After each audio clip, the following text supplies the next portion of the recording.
सभी साथियों को अयोध्या धाम के शिवम पांडे की तरफ से नमस्कार। साथियों, जैसा कि आपको पता है कि 6800 एमआरसी और ओवरलैपिंग मामले में जल्द से जल्द फैसला आने की संभावना है, लेकिन अभी जनवरी माह में यह फैसला नहीं आएगा। फरवरी के फर्स्ट वीक के बाद फैसला आने की संभावना है।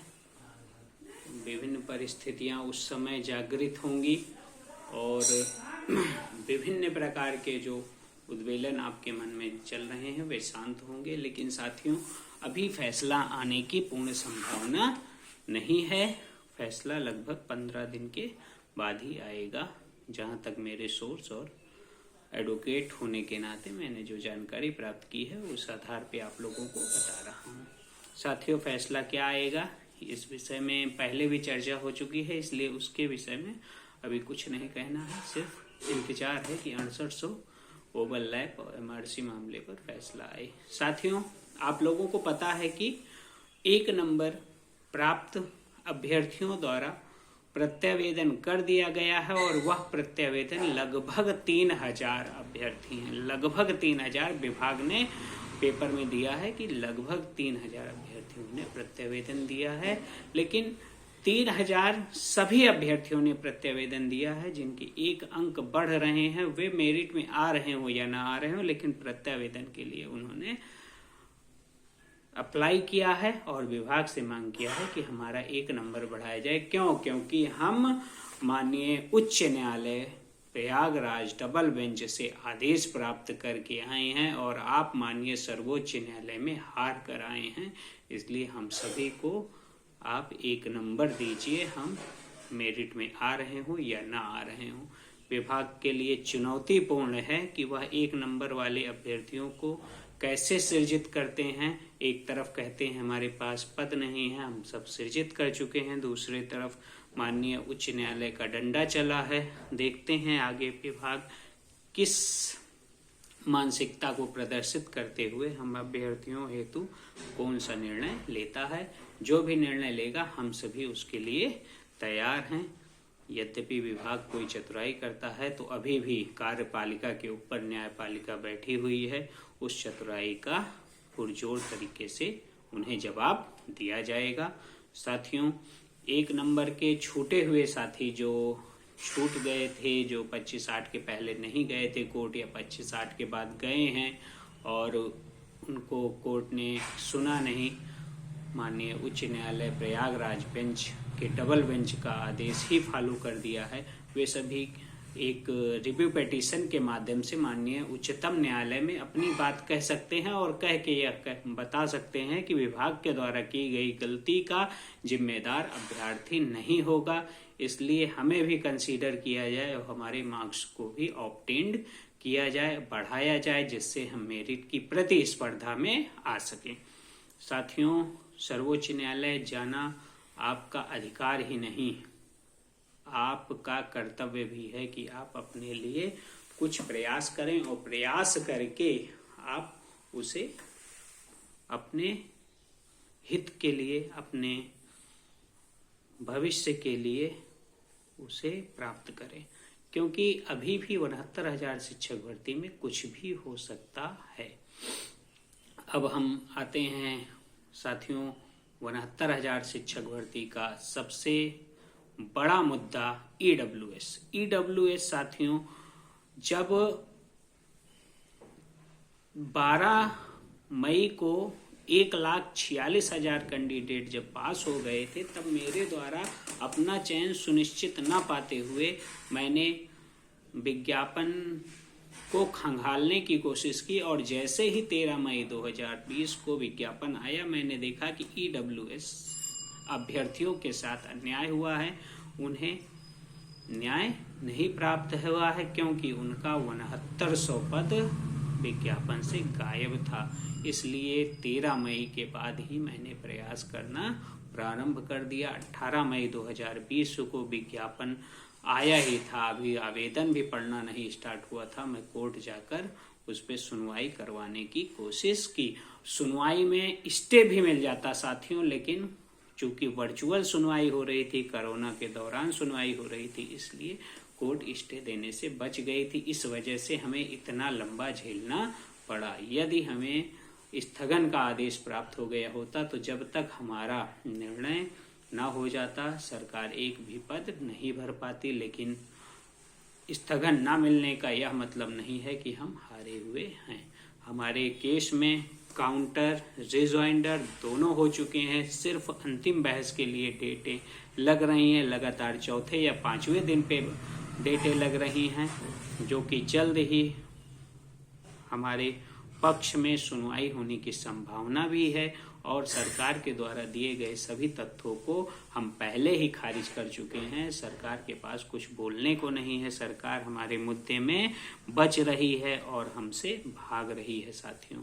अतः धैर्य के साथ सिर्फ और सिर्फ ईश्वर से प्रार्थना कीजिए, भगवान श्री राम से प्रार्थना कीजिए, महाकाल से प्रार्थना कीजिए, अपने आराध्य देव से प्रार्थना कीजिए कि हम जल्द से जल्द अपने लक्ष्य को परिपूर्ण करें, जिससे हमारे साथ जुड़े हुए विभिन्न साथियों के भविष्य को ऐसी सफलता मिले जिस सफलता का के वे हकदार हैं।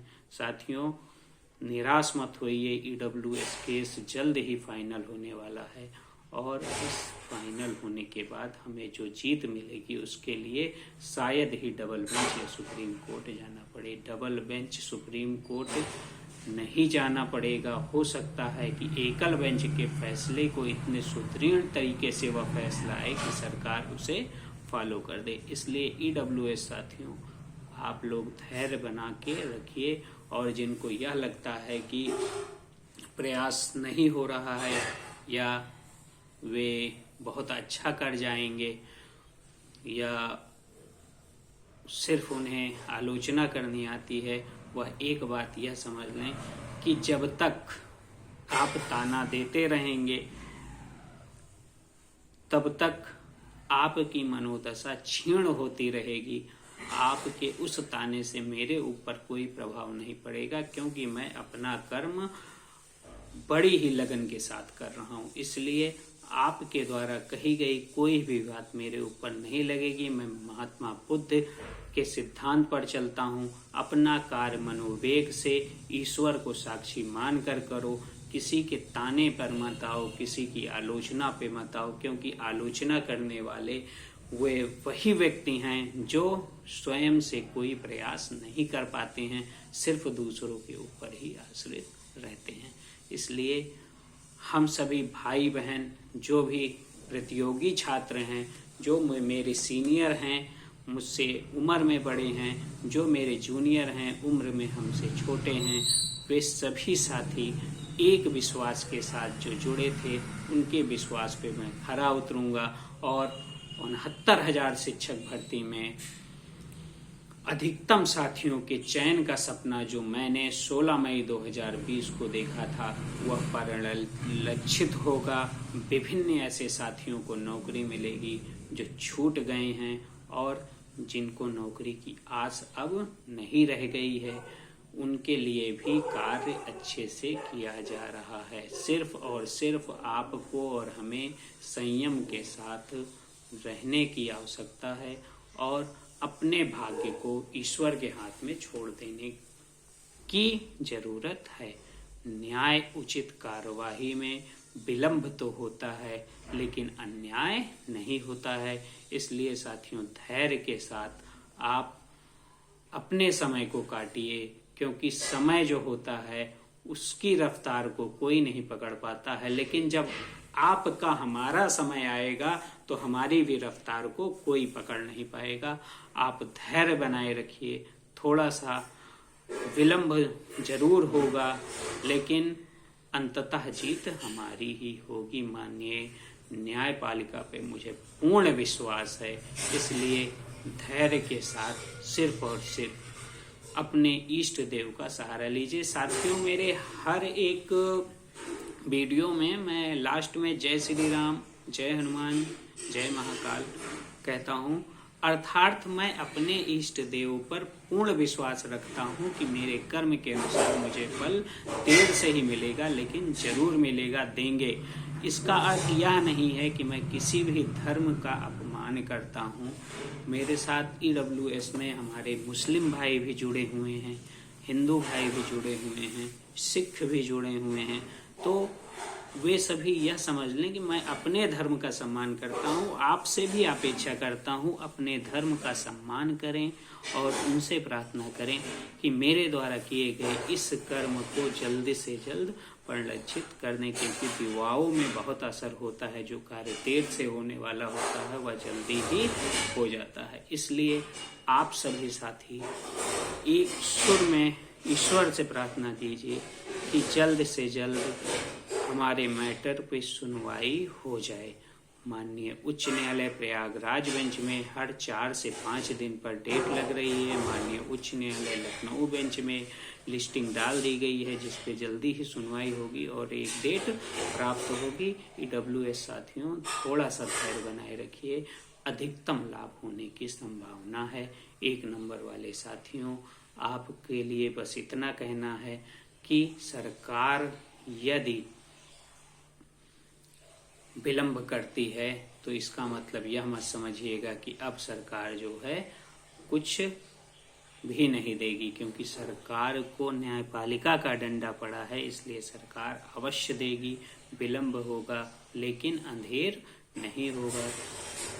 और जो छूटे हुए साथी हैं वो माननीय सर्वोच्च न्यायालय में एक बार प्रयास जरूर करें। 69,000 शिक्षक भर्ती में शामिल साथियों, मेरी शुभेच्छा तो यही है कि अधिकतम साथियों का चयन हो या सभी साथियों का चयन हो, जिससे भर्ती में जो भ्रष्टाचार हुआ है, जिसके कारण एक योग्य अभ्यर्थी इस कंपटीशन से बाहर हो गया है, सहायक अध्यापक के रूप में उसका चयन नहीं हुआ है, उसके साथ भी न्याय हो। बस इन्हीं शुभकामनाओं के साथ अयोध्या धाम का मैं एडवोकेट शिवम पांडे आप लोगों से अपने द्वारा कही गई बातों पर विराम देता हूं, और जो भी आपको अच्छा या बुरा लगा हो उसके लिए मुझे सदैव खेद रहेगा। आप सभी मेरे अपने भाई, बंधु, सखा एवं प्रतियोगी छात्र, वे गरीब बंधुत्व हैं जो मेरे द्वारा आप लोगों के लिए यदि कोई भी कार्य करने में कोई भी गलती हो रही हो तो उसके लिए मुझे क्षमा करिएगा, और मुझे सदैव खेद रहेगा कि मैं जल्द से जल्द आप लोगों को अपने द्वारा बताए गए एक विशेष कार्य के परिलक्षित अभी तक ऐसा कुछ नहीं दे पाया हूं जिससे आप लोग अपने बेहतरीन भविष्य की तरफ अग्रसर हों। लेकिन मैं जल्द ही आप लोगों के लिए कुछ ऐसा करूंगा जिस प्रयास के कारण भविष्य संवर जाएगा, और जो भी साथी मेरे साथ नौकरी की आस लगाए हुए हैं उनके लिए एक सुनहरा अवसर आएगा। अयोध्या धाम का शिवम पांडे। जय श्री राम, जय हनुमान, जय महाकाल।